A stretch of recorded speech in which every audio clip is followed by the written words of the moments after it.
protektahan. Gayunpaman, ipinagtanggol ni Asahi ang babae, at nang nagtaka si Dora kung bakit siya kumakampi sa kalaban, ibinunyag niya na hindi pa nga ginagamit ng babae ang lahat ng kanyang kapangyarihan sa laban at madali niyang madudurog sila. Noon napagtanto ni Dora na may hukbo ng mga halimaw na puno na naghihintay na sirain sila, at sinabi ng halaman na si Asahi lang ang nakapasa sa pagsubok. Sa desperasyon ni Dora na makipagkasundo, iminungkahi niyang sumama sila sa kanila pauwi para sa hapunan. Gayunpaman, naisip ng halaman na dapat durugan ang walang kwentang mukha niya at sinabing hindi sila nagugutom. Noon naman nagsimulang kumalam ang tiyan ng babae, at napagtanto nilang talagang nagugutom siya. Kaya ng gabing iyon, habang sabay-sabay silang kumain ng hapunan, naisip ng halaman na ang pagkain ni Asahi ang pinakamasarap na natikman niya at nagsimulang sabihin na mas mabuti pa silang maging magkaibigan. Nang magtaka si Asahi kung bakit sila inatake sa simula pa lang, ibinunyag ng halaman na sila ang mga tagapagbantay ng lungsod at sinabing akala nila ay kaaway siya.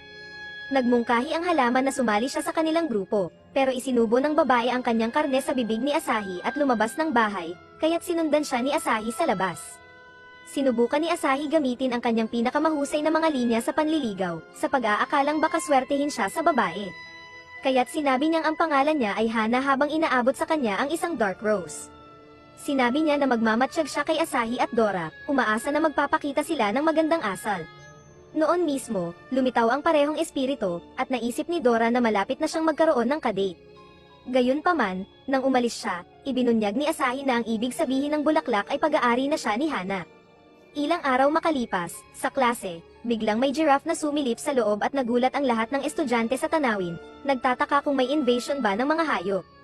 Biglang tumalon ang isang rakon sa klase, at halos magkandaihi sa pantalon ng isang babae habang sinisira ng ilang rakon ang silid, kahit ang walang kwentang guro ay hinayla pababa.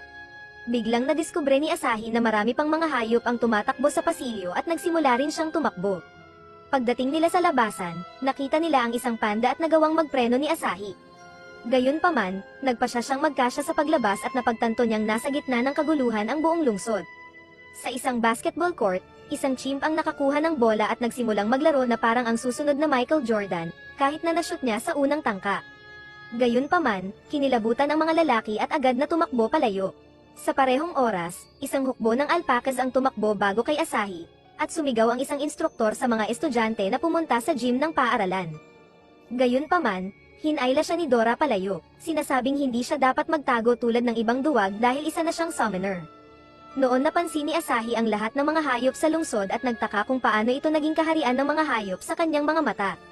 Isang reporter ang nagbunyag na nakatakas ang mga hayop mula sa zoo sa downtown at nagbabala sa lahat na pumunta sa pinakamalapit na sentro ng ebakwasyon, ngunit isang loro ang sumuntok sa kanya dahil sa pagbubukas ng kanyang nakakadiring bibig.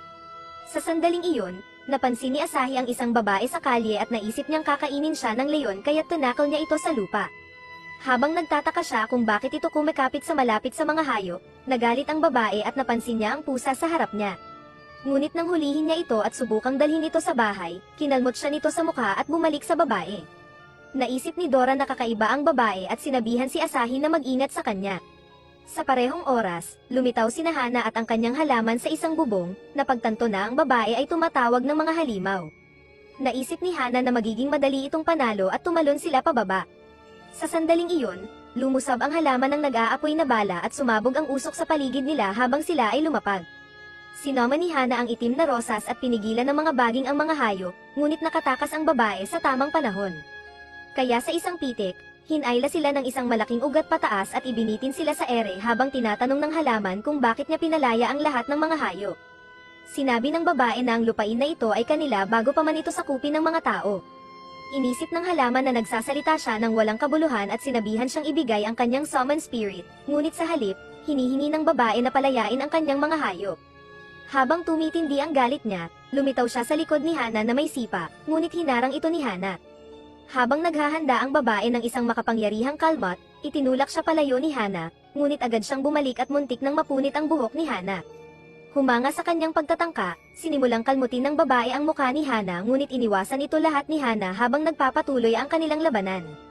Biglang hinugot ni Dora ang kanyang mga cleaver, nagtataka kung sino ang dapat nilang suportahan, ngunit iminungkahi ni Asahi na umupo muna sila sa gilid at panoorin.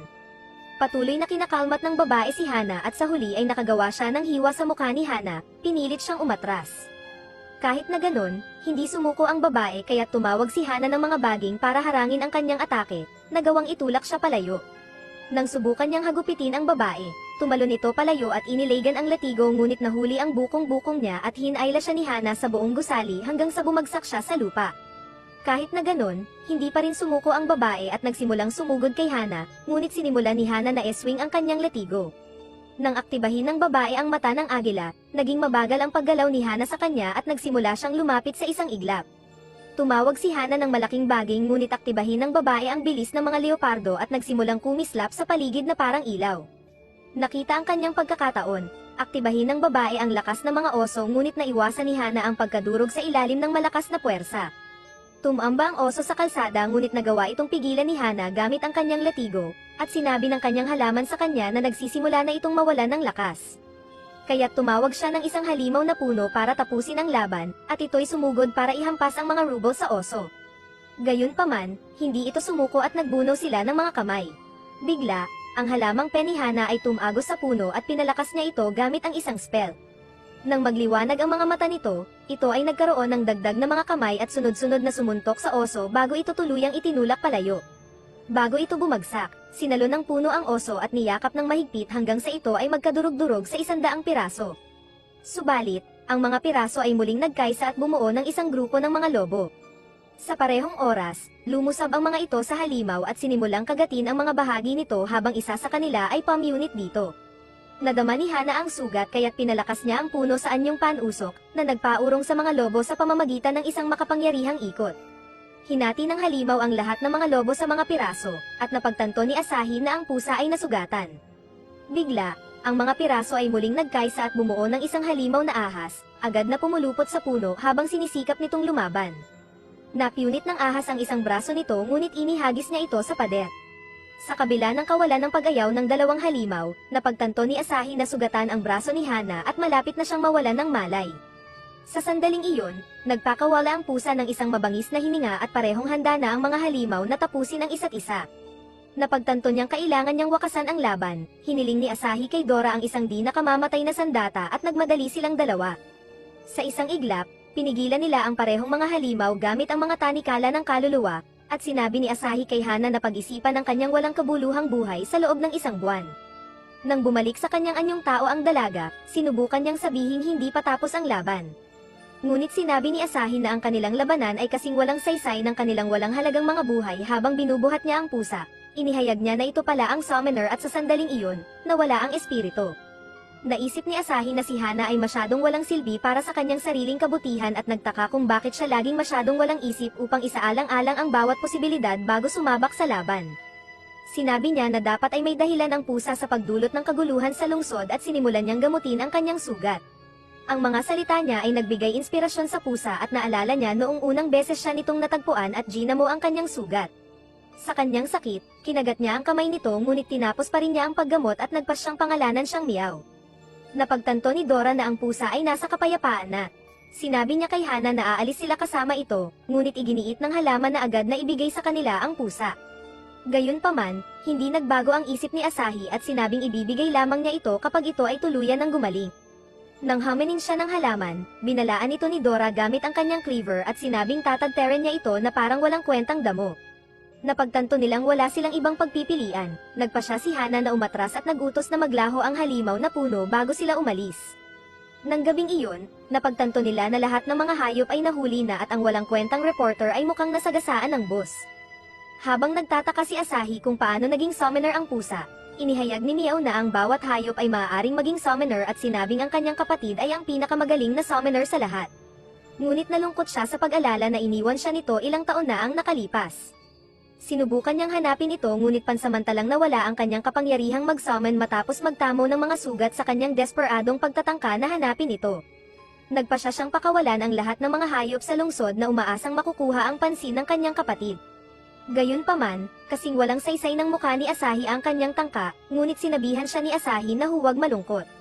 Samantala, may isang uwak na nagmamatsyag sa kanila mula sa labas at di nagtagal ay sumanib ito sa 1,000,000 iba pang mga uwak na nagpahayag sa kanyang kapatid. Makalipas ang ilang araw, nang sagutin ni Asahi ang pinto, natuklasan niya ang isang pangkat ng pangit na berdeng alien na mga dudes. Habang nagtataka siya kung sino sila, sinabi ng isa sa kanila na inaanyayahan sila ni Hana para sa hapunan. Subalit, naisip ni Asahi na maaaring sila ang magiging hapunan at sinubukan niyang isara ang pinto laban sa kanila, ngunit ipinakita ng mga dayuhan ang kanilang mga sandata, at napagtanto ni Asahi na wala siyang ibang pagpipilian. Di nagtagal, sinimulan nilang dalhin sila patungo sa helicopter, at di kalaunan ay dumating sila sa mansyon habang sila ay sinalubong ni Hana.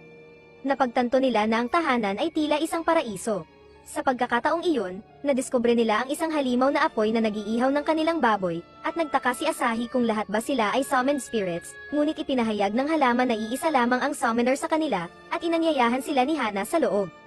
Sa loob ng bahay, napansin nila ang isang malaking estatwa, at sinabi sa kanila ng halaman na ito ang unang leader ng mga Watchers. Habang sila ay umaakyat sa hagdan, narinig ni Asahi ang boses ng kanyang ina at inakalang ang estatwa ang nagsasalita sa kanya. Bago niya namalayan, napagtanto niyang siya ay nasa isang bagong mundo at nakita niya ang kanyang ina na kamakaway sa kanya. Gayunpaman, pinigilan siya ni Dora na lumapit pa, at sinabi ng walang kwentang halaman na nag-aalala lamang siya. Di naglaon, dumating sila sa isang silid kainan, at nagpakilala ang isang matandang lalaki bilang si Harlan, ang lolo ni Hana at pinuno ng pamilyang Black Rose. Inakala ni Dora na isa lamang siyang karaniwang matanda, ngunit pinaupo niya sila gamit ang isang simpleng kilos, at napagtanto ni Asahi na mayroon itong kahanga-hangang aura. Habang humihingi siya ng paumanhin sa pagtawag sa kanila, sinimulan niyang ipaliwanag na ang isang kristal ang pinagmumula ng lahat ng kanilang mga espiritu, at ito ay parehong Diyos at demonyo. Sa loob ng mga siglo, nagkaroon ng mga digmaan ang mga human summoners dahil dito, lumilikha ng pagkakahiwalay sa pagitan ng mga Watchers at mga Destroyers. Ang mga Destroyer ay isang masamang grupo na nagnanais na sakupin ang mundo. Habang iniisip niya kung aling panig ang nais ni Asahi na samahan. Si Dora ay bumoto para sa Avengers at ang pusa naman ay para sa Justice League, ngunit pinatahimik sila ni Asahi sa kanilang walang kabuluhang mga bibig at pinaalalahanan sila na ito ay isang budget Chinese anime na may pangit at walang kwentang loser na bida, na ayaw pumili ng isang panig.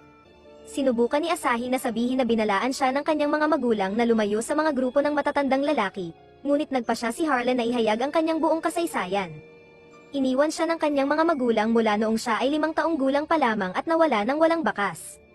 Inihayag ni Harlan na tinina niya ang kanyang buhok sa isang desperadong tangka na itago ang kanyang pagkakakilanlan at naisip na marahil ay hindi siya mapalagay sa loob. Sinabi niya sa kanya na ang kanyang buhay ay hindi isang pagkakataon at na nagawang mag-summon siya kay Dora dahil may espesyal siyang kakayahan sa loob niya. Bigla, sinimulang kalasin ni Dora ang wallet ni Asahi at natuklasan ang kanyang larawan noong kabataan, na napagtanto nilang siya ay talagang blonde at sinabi ni Harlan ang katotohanan. Nagulat sila sa realizasyong ito at nagtaka kung paano niya nalaman ang lahat. Ilang minuto lang ang lumipas, isang malaking bola ang nagsimulang bumagsak patungo sa mansyon at bumangga sa bubong, ngunit sinalubong ito ni Harlan ng isang suntok, na nagdulot ng pagsabog ng mga bintana mula sa pagkakabangga. Sa sandaling iyon, natuklasan nila ang isang lalaki sa kanilang harapan, at inihayag ni Haro na siya ay isang destroyer. Habang inihahanda ng lalaki ang sarili para sa isang atake, napagtanto ni Hara na pinagmamasdan sila ng mga destroyer at inihanda ang sarili para sa labanan. Sa sandaling iyon, nagsummon siya ng apoy, sinasabing lilipulin niya silang lahat, at nagbanggaan ang kanilang mga suntok na nagdulot ng isang malaking apoy. Habang lumilipad ang destroyer para tapusin siya, nakaiwas siya at sa pag-iwas sa kanyang suntok, pinatigas niya ang braso nito at sinuntok ang likod bago ito sinundan ng kidlat, na nagdulot ng pansamantalang pagkakuryente sa kanya. Subalit, ang malaking kalaban ay hindi madaling magpatinag at nagpakawalan ng malakas na kapangyarihan na Samira sa mansyon, ngunit napigilan ni Harlan ang mga pagsabog. Sinabi niya na hindi naligtas ang mansyon at sinabihan silang agad na umalis, umaasang poprotektahan ni Hana si Asahi. Biglang tumalon ang destroyer para tapusin siya, at ang pagkakabanggaan ay nagtapon sa iba sa labas, ngunit nailigtas sila ni Hana gamit ang kanyang mga baging. Sa sandaling iyon, napagtanto nila na ganap nang nawasak ang buong mansyon, at sinubukan ng alipin na babalaan silang tumakas. Bago pa nila namalayan, isa pang destroyer ang lumitaw sa kanilang harapan, nagpaputok ng walang tiyak na target, at kalaunan ay binutasan ang walang silbing alipin bago pasabugin ng Hardenero habang nilalasap ng salarin ang kanyang tagumpay sa pagdila sa kanyang baril. Naisip ni Hana na puksain ito at tinamaan ang lupa upang subukang hulihin siya sa mga baging. Ngunit nagsaman ang babae ng baril at muntik nang tamaan ang mukha ni Hana. Sinubukan ni Asahi na magmungkahi na magtulungan sila, ngunit nagtapon sa kanila ang babae ng mga dinamita na agad namang sumabog. Nang magkamalay si Asahi, napagtanto niyang sinusubukan ni Hana na hulihin ang babae, at nakita ng pusa ang kanyang kapatid sa di kalayuan. Sa parehong oras, sinubukan ng ilang dayuhang dudes na tapusin siya.